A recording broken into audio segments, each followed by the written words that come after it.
ক্লাসরুমে artificial intelligence মানে AI এখন কিন্তু খুব দ্রুত ঢুকে পড়ছে, আর এর সাথে সাথে আসছে দুটো জিনিস।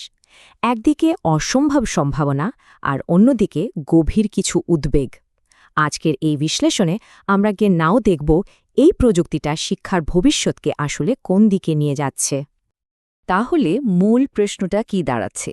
এআই কি শিক্ষার সেই বহু পুরনো সমস্যাগুলোর সমাধান করতে পারবে, নাকি এমন সব নতুন চ্যালেঞ্জ তৈরি করবে যা আমরা আগে কখনো ভাবিনি?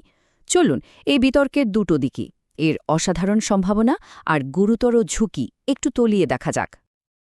তো চলুন শুরুটা করি আশার দিকটা দিয়েই। এআই কিভাবে সবার জন্য শেখার দরজা খুলে দিতে পারে এবং সৃজনশীলতাকে একেবারে একটা নতুন মাত্রায় নিয়ে যেতে পারে, সেই দারুণ দিকটা একবার দেখে নেওয়া যাক। দেখুন, যে কোনো নতুন প্রযুক্তির শুরুতে একটা বৈষম্যের ভয় কিন্তু থাকেই।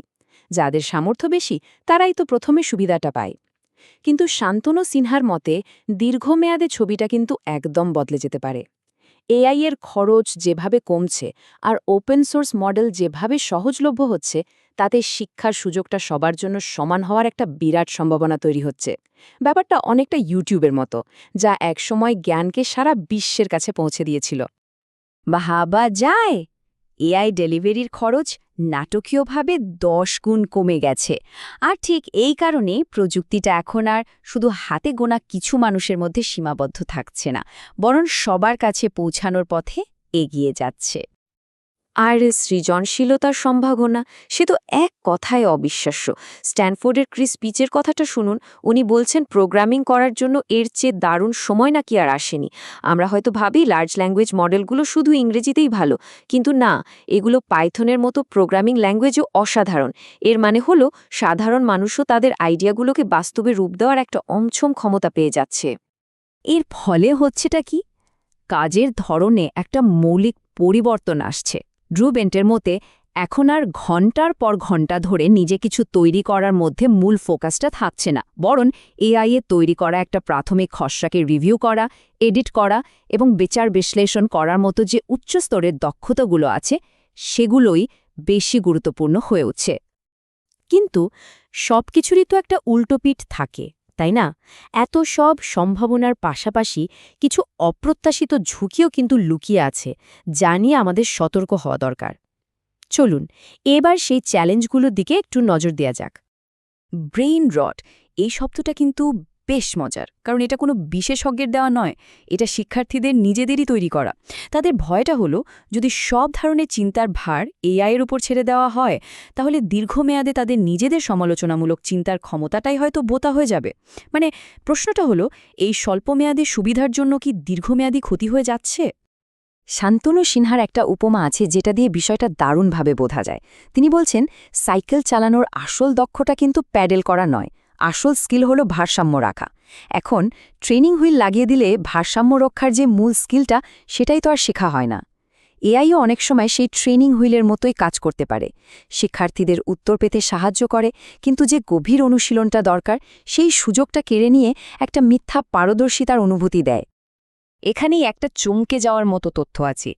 ক্রিস পিচের একটা গবেষণায় দেখা গেল, যেখানে মানুষের সাহায্য পেয়ে একটা কোর্স শেষ করার হার 10% বেড়ে গিয়েছিল, সেখানে এআই টিউটরের সাহায্য নেয়া গ্রুপের ড্রপ আউট রেট 3% বেশি ছিল, এমনকি যারা কোনো সাহায্যই পায়নি তাদের থেকেও বেশি। এই তথ্যটা কিন্তু আমাদের অনেক কিছু নতুন করে ভাবতে বাধ্য করে, তাই না? তাহলে এই সম্ভাবনা আর সংকটের মধ্যে পথটা কি? উত্তরটা হল মানুষ, মানে আমাদের শিক্ষকরা।